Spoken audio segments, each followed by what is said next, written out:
ठीक है।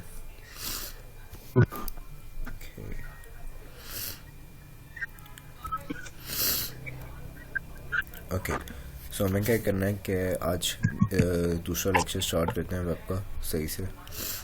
एक index.html की फ़ाइल बनाते हैं, ठीक है। और यहाँ पे हमने जो है वो देख लिया था कि HTML5 ये हमारा जो है वो डॉक्यूमेंट है। यहाँ पे टाइटल के अंदर हम जो भी देंगे वो हमारे टॉप पेज पे आ जाएगा, डॉक्यूमेंट के टॉप पे, ठीक है। मैं इसको यहाँ से ओपन भी कर देता हूँ।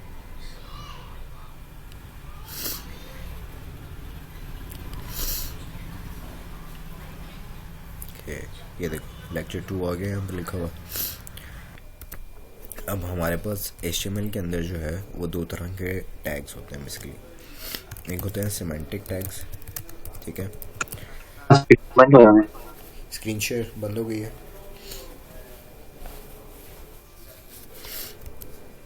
एक मिनट,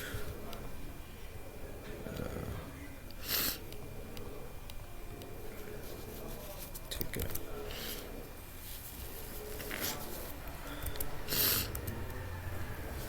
अब आ रही है, स्क्रीन शेयर हो रही है।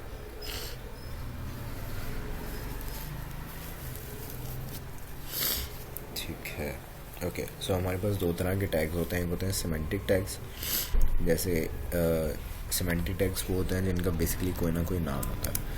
इसमें हमारे पास जो है वो आ जाता है नेव बार, नेव का टैग आता है, ठीक है। हेडर का जैसे एक टैग है, ये एक सिमेंटिक टैग है। उसके अलावा साइड बार का भी एक टैग था, लेकिन आई थिंक अब वो डेप्रिकेट हो चुका है तो वो उसको यूज़ नहीं करते सही से। बेसिकली सिमेंटिक टैग्स उनको कहते हैं जिनके कोई ना कोई जो है ना मतलब होता है, मीनिंगफुल होता है, ठीक है। और इसमें और हमारे पास कौन सा होता है, हेडर है, फिर हमारे पास फुटर का टैग आ जाता है, और कौन सा है, और इसमें और बहुत सारे जो है, लेकिन मेन जो है वो यही है, सिमेंटिक टैग्स, ठीक है। उसके बाद हमारे पास आते हैं non semantic tags. Non semantic tags, non semantic tags ये वो हैं जिनके कोई मतलब नहीं होता, आपको पता नहीं चलता कि ये टैग क्या कर क्या रहा है, मीनिंगफुल नहीं होता। अनमीनिंगफुल टैग, मेरी इंग्लिश ख़राब हो गई है। अनमीनिंगफुल टैग, लेट्स से स्पैन का टैग है, इसके नाम से आपको नहीं पता चल रहा कि ये क्या करता है। डिव का टैग है,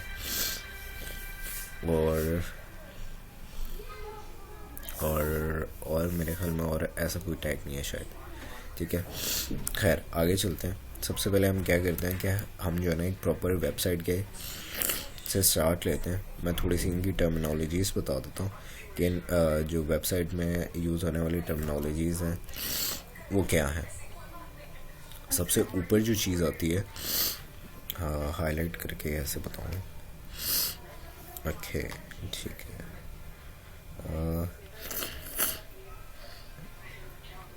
किधर गई, ओके। सबसे ऊपर जो हमारे पास लिंक्स जिसके अंदर आ रहे होते हैं और लोगो जिसमें बना हुआ होता है उसको हम कहते हैं नेव बार, और नेव के टैग के अंदर आता है।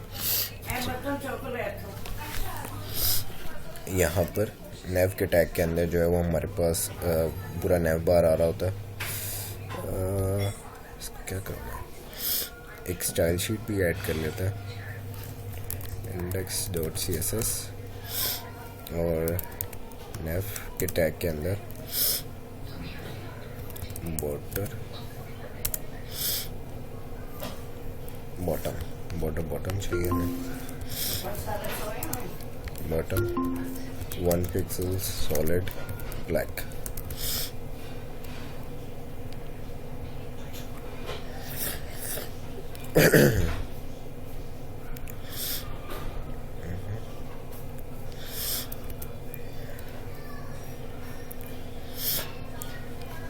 index.html में आके इसको लिंक कर लेते हैं। लिंक यहाँ पे CSS की ऑप्शन आ रही है, लिंक रिलेशन है स्टाइल शीट का, और index.css है फाइल का नाम। अब यहाँ पर आके देखो, आप कोई भी जो है वो लेट्स से यहाँ पे मैं लिख देता हूँ टेक्स्ट H1 नैपबार। इसको रिफ्रेश करते हैं।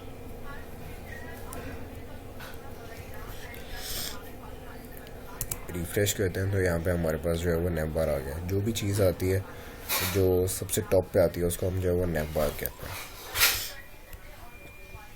ठीक हो गया। इस टेक्स्ट को अगर हमने सेंटर में लेकर आना है तो हम इसे टेक्स्ट अलाइन लगाएंगे, टेक्स्ट अलाइन सेंटर, और ये यहाँ पे हमारे पास सेंटर में आ जाएगा। सो बेसिकली हमने क्या किया है, सिंपली index.html के अंदर जो है वो हमने एक nav का टैग लिया है, ठीक है। उसके अंदर हमने एक h1 का टैग लिया जिसके अंदर मैंने लिखा है नैपबार।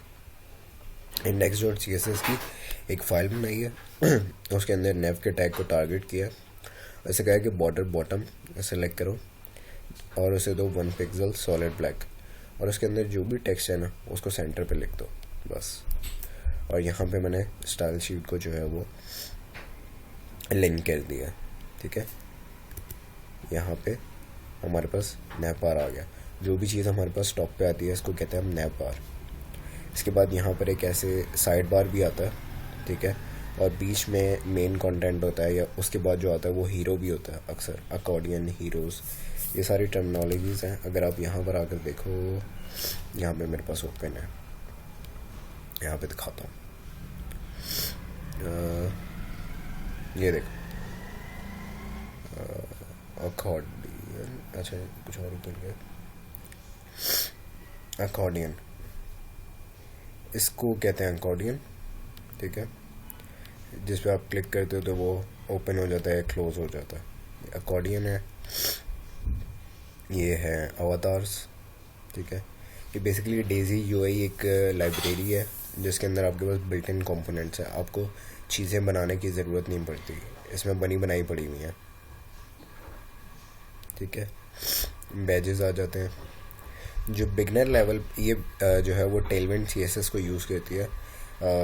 CSS की ही एडवांस फॉर्म है basically Tailwind CSS। Beginner level पे जो है वो टेलविंड CSS नहीं पढ़ाई जाती। बिगनर लेवल पे जो पढ़ाई जाती है ना, सबसे पहले जब आप काम स्टार्ट करते हैं तो आपको बूटस्ट्रैप पढ़ाई जाती है। बूटस्ट्रैप भी यही काम करती है। इसके अंदर भी जो है वो हमारे पास बिल्ट इन कंपोनेंट्स पड़े हुए हैं, लेआउट्स हैं कि आपने काम कैसे करना है, ठीक है। Break points, containers, grid, columns, इसको जो है ना हम ऐसा ऐसा एक्सप्लोर करेंगे, अभी नहीं फ़िलहाल। कंटेंट में टाइपोग्राफी वगैरह आ जाती है कि आपने जो है वो कौन सा फ़ॉन्ट साइज़ वगैरह यूज़ करना है, ठीक है। अब यहाँ पे इसके अंदर होता क्या है, क्लास बेस्ड काम होता है। बूटस्ट्रैप वालों ने क्या किया हुआ है कि उन्होंने पीछे क्लासेस बना के रखी हुई हैं और हमें सिर्फ जो है ना उनको अपने फंक्शन के अंदर कॉल करना, अपने टैग्स के अंदर जो है वो कॉल करना होता है, तो वो क्लास उसके ऊपर अप्लाई हो जाती है। जैसे यहाँ पे टाइपोग्राफी पे H1 देखो, उसने क्लास के अंदर लिखा हुआ है। अगर हम बूटस्ट्रैप यूज़ कर रहे होंगे और H1 लिखेंगे तो H1 का मतलब होगा कि हमने उसको जो है वो हेडिंग का टैग बना दिया। मैं इसको चला के भी दिखाऊंगा, पहले इसको एक्सप्लोर करें थोड़ा सा। उसके बाद रिस्पॉन्सिव इमेजेस। एक्चुअली रिस्पॉन्सिवनेस का इशू ज़रूरत पड़ी थी जब मोबाइल डिवाइसेस जो है वो बहुत ज़्यादा आम हो गई थी और हमारे पास उसके बाद टैबलेट्स वगैरह आ गए, लैपटॉप्स आ गए, बहुत डिफरेंट तरह की स्क्रीन साइज़ आ गए। जैसे अगर आप यहाँ पे ओपन करके देखो ना, F12 दबाओगे तो ये टूल्स ओपन हो जाता है आपके पास, डेव टूल्स, ठीक है। इसको नीचे लेकर आता हूँ। यहाँ पे आपको पास जो है वो ऊपर विड्थ आ रही होगी, screen width, multiple screen width जो है वो आजकल आ रही होती है आपके पास। सबसे छोटी जो स्क्रीन है ना मोबाइल की स्क्रीन, वो 320 पिक्सल से स्टार्ट होती है। उसके बाद जो सर जो नैप बार है, हम लोग नैप उसके बीच में जो लिखेंगे सर वो मतलब हमारी एक हेडिंग की तरह है। मैंने अभी सिर्फ जो है लेआउट बता रहा हूँ, ठीक है, कि ऊपर जो है वो हमारे पास जो आता है उसको हम नैप बार कहते हैं। वरना इसके सही। अंदर जो है वो हमारे पास लोगो भी आ रहा होता है और लिंक्स भी आ रहे होते हैं। मुझे सही है। स्मॉल स्क्रीन पे जाओ तो यहाँ पर एक आइकन आ रहा होता है, ऐसा ही है ना, जी सर। जिस पे क्लिक करते हैं तो सारे आइकन्स लिंक्स ओपन हो जाते हैं। उसे हम कहते हैं हैमबर्गर आइकन। मैं दिखाता हूँ, मेरे पास पड़ा हुआ है, एक मिनट। ये बेसिकली मेरा डिज़ाइन है अभी फ़िलहाल, जिसको मैं डेवलपमेंट में लेकर आ रहा हूँ। ये देखो, ये नैव बार है, इसमें टेक्स्ट ऐड हुआ हुआ है, लोगो नीचे है, और ये इसको कहते हैं हैमबर्गर आइकन। इस पे जैसे ही क्लिक होगा ये वाला मेन्यू जो है वो ओपन हो जाएगा। ठीक है, ओके।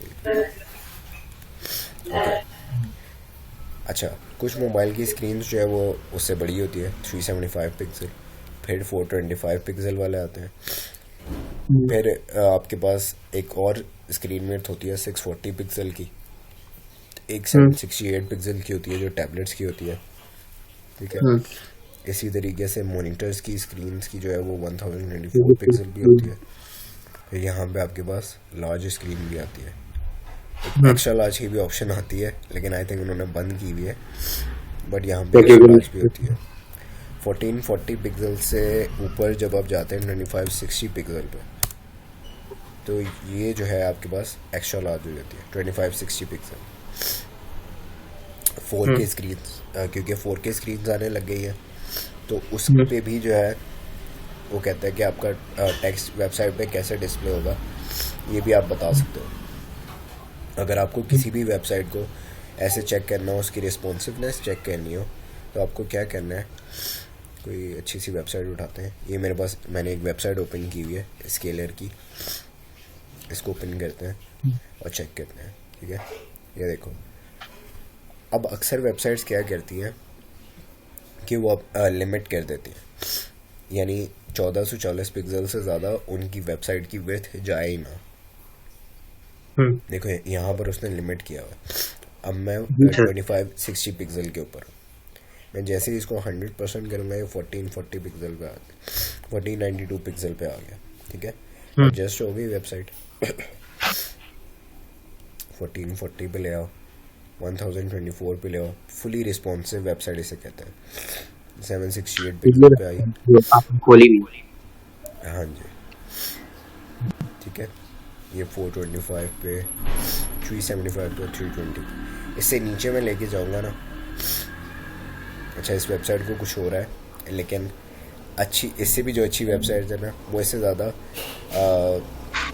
उनकी विड्थ कम होती ही नहीं है, 320 पिक्सल से ज़्यादा कम। ठीक है, ओके। सो ये वैसे एक अच्छी वेबसाइट है सीखने के लिए। ओके, चाहिए सर, ये मैं भी। साइड बार का टैग आई थिंक नेविगेट हो गया, इसलिए जो है ना उसको छोड़ते हैं और आगे आते हैं।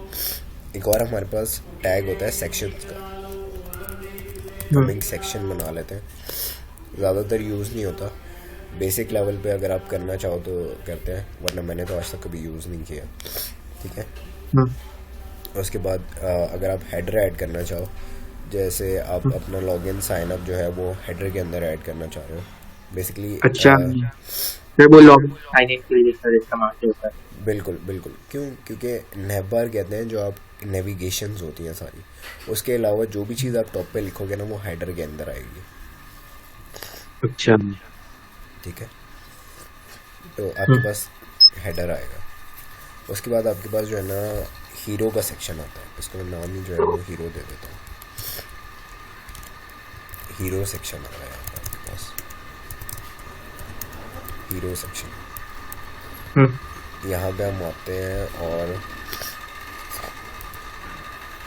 हीरो सेक्शन के अंदर मोस्टली जो है ना इमेज लगी हुई होती है, तो कोई भी एक इमेज उठाते हैं हीरो सेक्शन के लिए।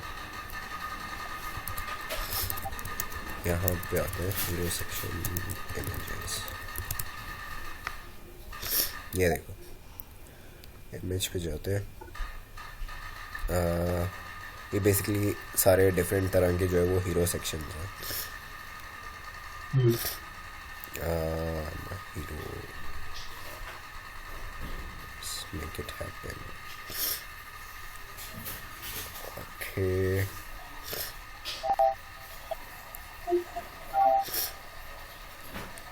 ओके, इसी इमेज को जो है वो हम उठा लेते हैं, सेव इमेज.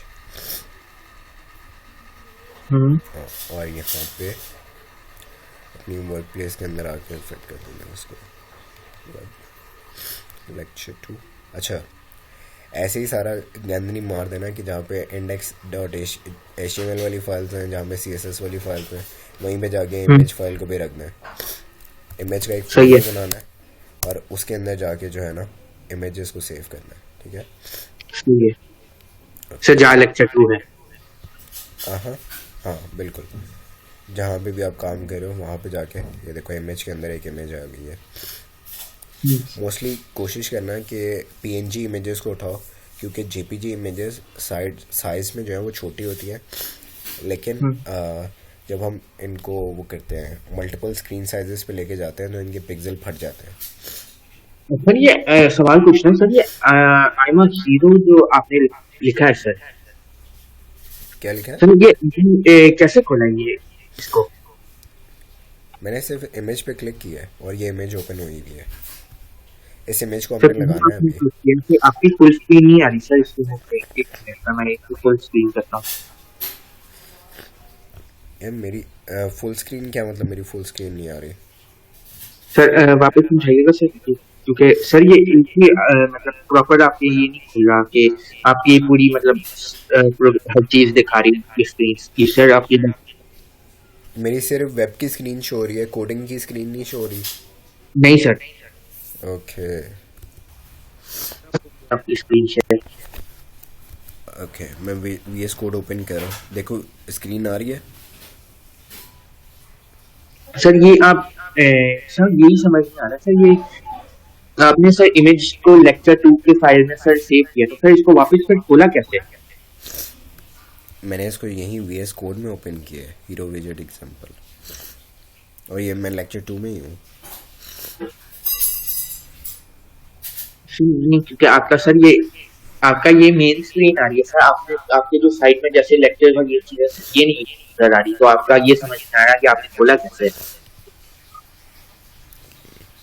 एक मिनट, मैं अपना फोल्डर स्ट्रक्चर दिखाता हूँ. ये देखो वेब के अंदर बेसिकली 2 लेक्चर्स पड़े हुए, ठीक है, और उसके अंदर 3 फाइल्स पड़ी हुई हैं. एक फोल्डर है, 2 फाइल्स हैं. एक index.html की फाइल है, एक index.css की है, और ये इमेज की फाइल है. और इसके अंदर ही मैंने इमेज ओपन की हुई है. सर किसके अंदर? इंडेक्स की जो सर क्रोम वाली फाइल या सर दूसरी वाली? ये क्रोम वाली फाइल है. ये देखो, ये HTML की फाइल है, ये CSS की फाइल है, और ये इमेज का फोल्डर है जिसके अंदर इमेज है. सही है, सही है. ठीक है, अब हमने इसको अपने पास इमेज के टैग के अंदर यूज़ करना है. इमेज लिखोगे, सोर्स और ऑल्टरनेट. सोर्स बेसिकली इमेज आपकी पड़ी हुई की तरह. हमें इसको बताना है कि हमारी इमेज पड़ी हुई है इमेज के अंदर ./image/, ठीक है. अच्छा, ऑल्टरनेट वो टेक्स्ट है जो डिस्प्ले होगा अगर आपकी इमेज डिस्प्ले नहीं हो रही होगी. ठीक है, यहाँ पे इसका मतलब क्या है ऑल्टरनेट का सर? ये मुझे समझ नहीं आया. अभी आ जाएगा. देखो तो सही, अभी आएगा. इमेज आ गई. ठीक है, यहाँ पे इमेज का थोड़ा सा नाम खराब कर देता. ठीक है, विजेट था, मैंने विज कर दिया. ठीक है, अब क्या लिखा हुआ आ रहा है सर? कुछ नहीं. लिखा हुआ क्या आ रहा है? इमेज तो नहीं आ रही सर. कुछ ना अखबार. ये देखो, ये क्या लिखा हुआ है? सर आपकी दूसरी साइड की स्क्रीन का नजर नहीं आ रहा सर. वाकई? जी सर. अब आ रहा है? No sir. हाँ सर, अब आ रहा है. क्या लिखा हुआ है? Hero image. Hero image, alternate text basically. सही है, सही है. Hero image. सर ठीक इस है, तरीके से फिर वेबसाइट की डिजाइनिंग होती है कि बिल्कुल इसी तरीके से होती है। हम्म,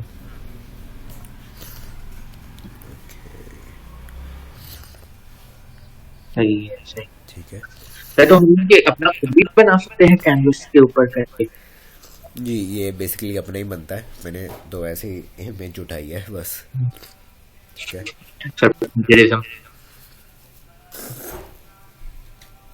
क्या चीज़? सर कुछ नहीं।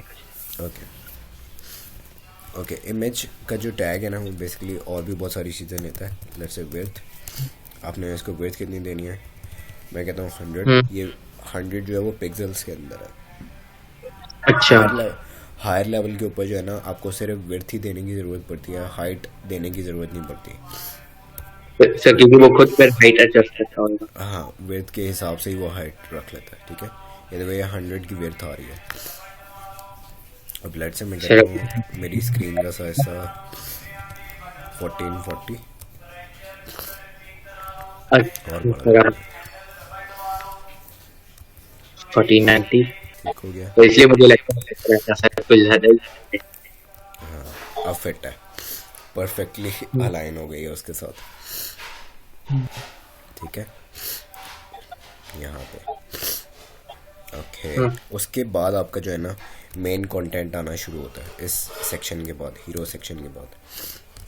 हम्म, यहाँ पे अच्छा से लिखा हुआ है मेन कंटेंट आपका यहाँ से शुरू होता है। ठीक है, मैं यहाँ पर एक और सेक्शन बना देता हूँ। अब आपको जब भी किसी चीज़ को, अब मैं चाह रहा हूँ कि मेरा टेक्स्ट बिल्कुल जो है ना वो सेंटर में आए, क्योंकि मैं यहाँ पे लिखता जाऊँगा। अगर जो भी हम्म, काम करना है ना कंटेनर्स के अंदर करना है, छोटे छोटे डिव के टैग्स होते हैं, इनका कोई मतलब नहीं होता। यहाँ पे देखो, मैं इसको नीचे ले आता हूँ मेन कंटेंट में, क्योंकि मैंने कहा था नॉन सिमेंटिक टैग है ये। हाँ सर नॉन सिमेंटिक मतलब इसकी कोई मीनिंग ही नहीं है। बिल्कुल, लेकिन ये डिव का जो टैग है ना बेसिकली ये थोड़ी सी स्पेस छोड़ता है, हम्म, मार्जिन देता है बेसिकली आसपास। जिधर भी ये डिक्लेयर होता है ना, यूज़ होता है आई मीन, वहाँ पर ये अपने आसपास थोड़ी सी मार्जिन देता है। अभी मैं दिखाता हम्म, हूँ कि मार्जिन का क्या मतलब है, पैडिंग क्या चीज़ है। ठीक है, उसके बाद जो भी चीज़ आपने लिखनी है, लेट से मेन कंटेंट ही लिखना है, H3 मेन कंटेंट। ओके, ये देखो मेन कंटेंट आ गया। अब हमें इसको सेंटर में करना है। तो कहाँ लिखा है सर नजर नहीं आ अरे यार, ओहो, रहा। अब आ रहा है। जी सर अब आ रहे हैं अब आ रहे ठीक है, ये H3 के अंदर अच्छा नहीं लग रहा, थोड़ा छोटा आ रहा है। H2 और हैं। तो वैसे एक और सवाल है यहाँ सर जैसे कि अब आपने जो H3 लिखा है तो सर उसका मुझे जो सर जब हम लोग कलर कर रहे होते हैं या उसकी हम लोग स्टाइल चेंज कर रहे होते हैं तो सर अगर हम लोग ने मल्टीपल H1 के लिखे तो सर उसको डिफरेंशिएट कैसे करेंगे कि डिफरेंट कलर। बिल्कुल, यही तो बात असल है, यही तो असल चीज़ है। आ, आप उसको मैंने बताया था कि हम आईडी दे लेते हैं, क्लास या आईडी। लेट से मेरे पास यहाँ पे मेन कंटेंट के अंदर दो टैग्स हैं H2 के। ठीक है, हम्म, मैं एक को आईडी दे देता हूँ। लेट से मेन की आईडी जो है मैंने दे दी। ठीक है, दूसरे को मैं हाँ आईडी नहीं देता या कोई और आईडी दे देता, तो मैं कहता हूँ क्लास मेन कंटेंट और यहाँ पे index.css के अंदर आ जाओ। वो क्लास मेन कंटेंट वाली जिसके अंदर अगर मैं लिखूँगा H2 का टैग है तो वो सारे उठा लेगा, लेकिन मैं यहाँ पे हम्म, लिखता हूँ कि जिसके अंदर आईडी पड़ी हुई है, आईडी जब एक्सेस करते हैं तो इस तरीके से एक्सेस करते हैं। सॉरी, मेन की आईडी जिसके अंदर पड़ी हुई है उसको कलर दो। तो क्लास लिखना जरूरी होता है। हाँ, ताकि वैसे आप डायरेक्ट भी एक्सेस कर सकते हो, बट अक्सर होता है कि आपको मल्टी लेवल के अंदर जाना होता है। इससे ये हो जाता है कि आप जो है वो स्पेसिफाई कर देते हो कि इस के अंदर इसका टैग है, ठीक है, वरना आप हाँ डायरेक्ट भी जो है आप उसके अंदर जा सकते हो। सही है। अगर लेट से आपके पास मल्टीपल मेन है तो फिर तो आप क्लास, तो फिर हाँ तो फिर क्लास देना लाजमी होगी। अब इसका कलर क्या दें, एक तो ये बड़ा मसला है कि कलर क्या दें। ठीक है, कलर दे दिया। अब या तो आप अब हमें टेक्स्ट को सेंटर में करना है। अब या तो आप टेक्स्ट लाइन सेंटर कर लो, ठीक है, या फिर हमारे पास और बहुत सारे तरीके हैं।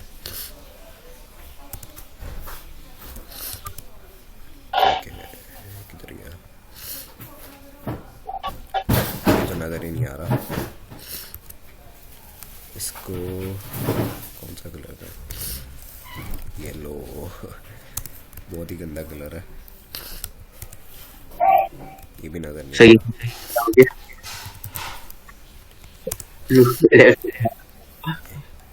ये लड़कों का यही बड़ा मसला है, एक तो कलर स्कीमिंग ही नहीं अच्छी। दो ही कलर्स होते हैं हमारी नज़दीक, ब्लैक और वाइट। सर वो भी सर उसमें कैसे ज्यादा वो भी बहुत स्पेसिफिक होता है। अच्छा, उसमें भी स्पेसिफिकेशंस होती हैं? पता नहीं यार, खैर जो भी है। अच्छा, अब देखो मैं चाह रहा हूँ कि थोड़ी सी जो है ना इसको ऊपर स्पेस करना आ जाए। हाँ, थोड़ा सा स्पेस है, थोड़ा सा ऊपर है। तो हम क्या करते हैं कि हम इसको जो है ना मार्जिन देते हैं। मार्जिन कैसे देंगे, हमें कैसे पता चलेगा कितनी मार्जिन देंगे? इसके लिए सबसे बेहतरीन चीज़ है डेवलपर टूल्स। इसके अंदर आपको हर चीज़ मिल जाएगी जो भी आपकी वेबसाइट पे पड़ी हुई है, ठीक है। यहाँ पे नीचे आओगे, ये देखो, ये जो आइकन है ना, इसको सेलेक्ट करोगे, ये आपको बताएगा कि कौन सा एलिमेंट आप जिस पे होवर करोगे आपको उसका कोड दिखा देगा यहाँ पे, ठीक है। मैं मेन कंटेंट पे होवर करता हूँ, ये देखो, ये दिखा रहा है H2, ये देखो। अब मैंने कहा था कि डेव कट जो है ना टैग, वो बेसिकली थोड़ी सी मार्जिन छोड़ता है, 74.31। अभी ये इसने पता नहीं मार्जिन छोड़ी क्यों नहीं है, बट वैसे जो है ना ये छोड़ता है। मार्जिन का मतलब कि सर ऊपर लाते थे।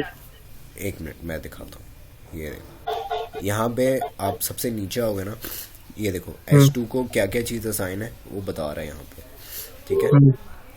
H2 के टैग को बाय डिफ़ॉल्ट क्या चीज़ असाइन है ये भी जो है वो बता रहा है, उसको बाय डिफ़ॉल्ट कौन सी क्लास लगी हुई है। ये देखो, ये असल चीज़ है, ये दिख रही है। हाँ। अब इस पे जो होवर करते जाओगे तो आपको पीछे दिखता जाएगा।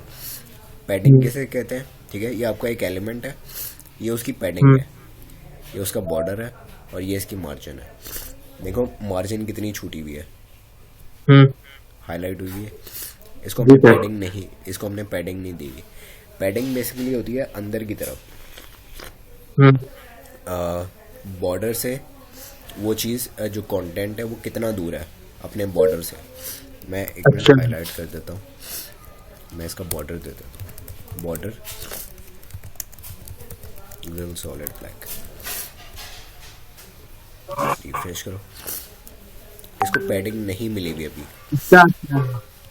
ठीक है, इसको पैडिंग नहीं मिली हुई। इसके ऊपर बाय डिफ़ॉल्ट थोड़ी बहुत जो है ना मार्जिन है। पहले इसको मार्जिन देते हैं।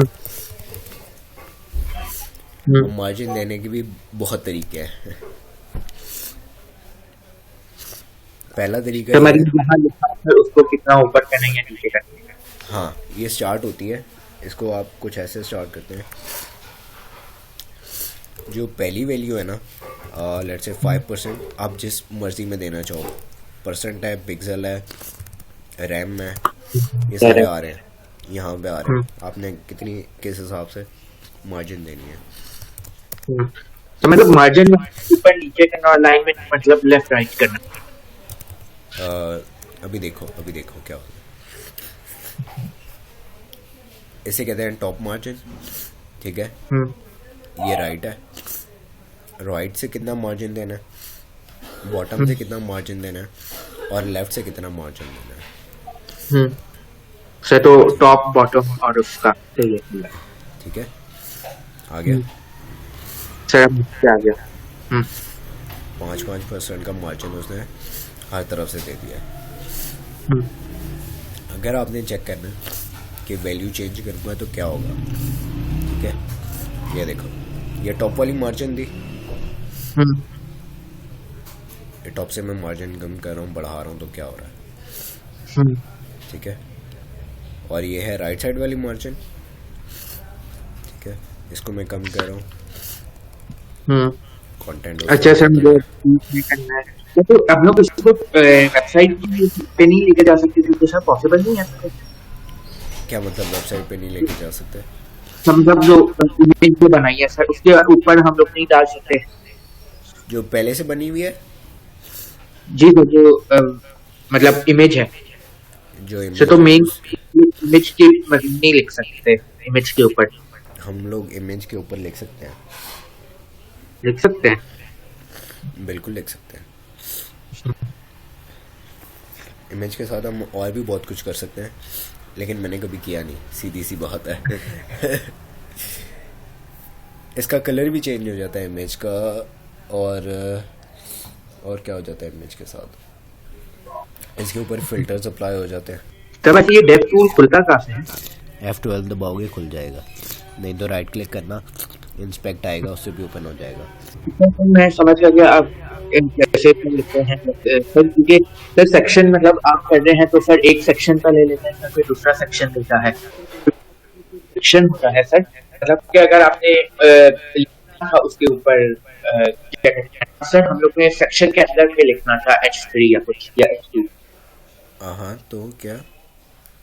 तो यही मैं बोल रहा था कि सर तब अगर हम लोग ने दूसरी मेन कंटेंट को हम लोग ने इमेज के ऊपर लिखना है तब सर सेक्शन जो पहला वाला सेक्शन है सर उसके अंदर हम लोग लिखेंगे। अच्छा, इसको ट्राई करना, ठीक है, सही है कि सर। कैसे कैसे लिखा जाता है। आगे चले। जी जी। ओके, सो इमेज आ गई हमारे पास, मेन कंटेंट आ गया, और यहाँ पे लेट्स से मेजर वर्क थोड़ा सा चेंज हो जाए। ओके, अब हमने देखना है कि पैडिंग क्या चीज़ है। मार्जिन तो हमें पता चल गया, ठीक है, पैडिंग पे आता है। अच्छा सॉरी, मार्जिन के दो और तरीके हैं। लेट्स से मैंने यहाँ पे सबको 5% दी हुई है, ऐसा ही है। जी जी।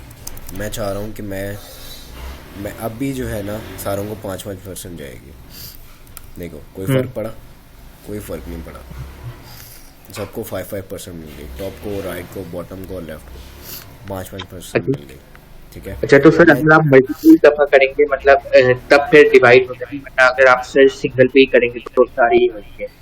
बिल्कुल ऐसे ही है, ठीक है। अब मैं चाह रहा हूँ कि टॉप को मार्जिन अलग से मिले और बॉटम लेफ़्ट राइट को मार्जिन जो है वो अलग से मिले। लाइक मैं चाह रहा हूँ टॉप से जो टॉप और बॉटम से 5% स्पेसिंग हो, लेफ़्ट और राइट से जो है ना वो 2% स्पेसिंग हो,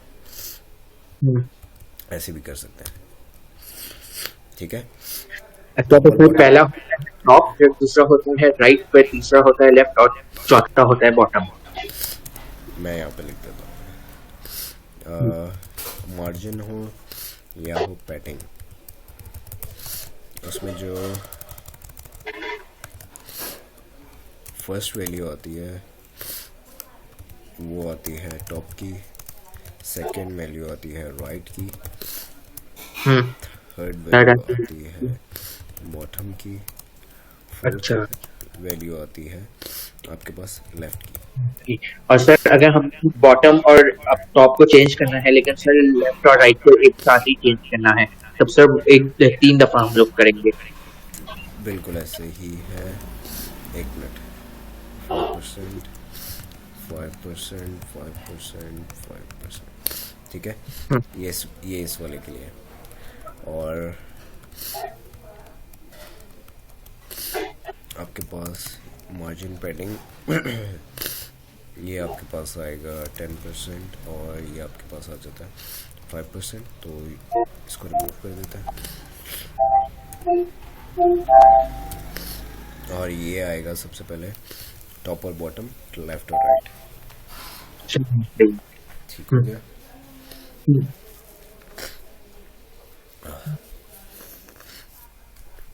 इसको एक ही कर देते हैं, टॉप एंड बॉटम, और ये आएगा राइट एंड लेफ्ट। ठीक हो गया। और सेम तरीका है पैडिंग के लिए। पैडिंग लेनी हो 2% पैडिंग इनफ है। ये देखो, अंदर बॉर्डर से स्पेसिंग आ गई।